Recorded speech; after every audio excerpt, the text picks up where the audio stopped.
Hello everybody. Lesson M9 is to fold a nesting bird. It is an iconic image of origami. Now let's look at the folding diagram. Start with square paper. Valley fold and unfold on the center cross, and then on the diagonal line. Mountain fold the other diagonal line. Bring the two halves together, form a preliminary base, which is the starting point for a bird and many other origami models. The folding demonstration of a nesting bird is provided in the next video. Valley fold a center line. Valley fold another center line. Valley fold a diagonal. Mountain fold another diagonal. Bend the center, bring two folds together, press down. That's the preliminary base. Bring the right edge to the vertical center. Valley fold the top two layers.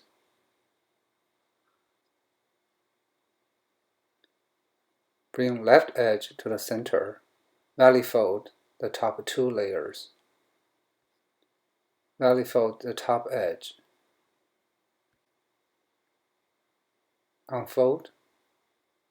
Lift the top layer, top one layer, along this top edge. Reverse fold the top portion on the right.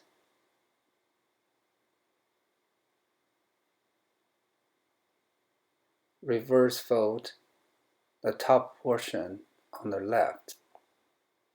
Flip and repeat.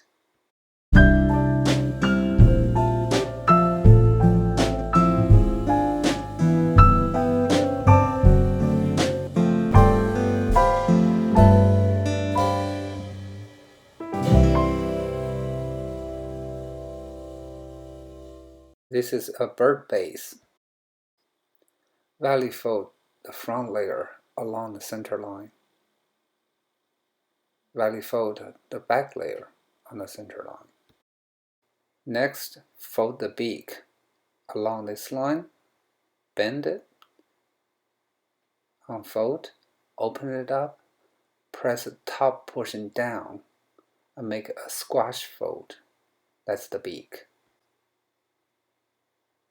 Fold one wing up,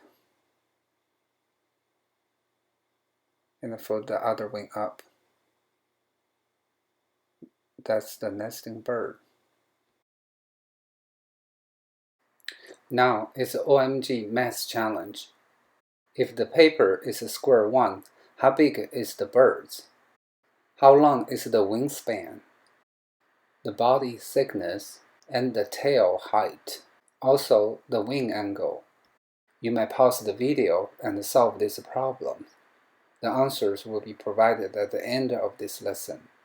A hint is to find out the size of a preliminary base. Applying the Pythagorean, the length of the diagonal line is determined. For the preliminary base, the side is 1/2, and the diagonal line is 1/2 of the square root 2. Mark all the sizes in question and unfold the bird gently. Then perform a spatial reasoning. Finally is the OMG challenge on creative thinking. The first example is a slight folding variation on the wings.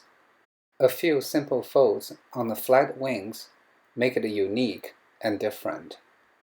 Next artwork is formed by 8 birds in different colors. It can be used as a coaster for a bottle, which gives a different function. Third example is the installation of lot birds. The random hanging in the air and the structured pattern on the ground are all creative thinking. I hope you're inspired to create a unique art in terms of quantity, color, function, and presentation. Go OMG! Here are the spatial reasoning of the bird size. Here are the critical folds for the bird.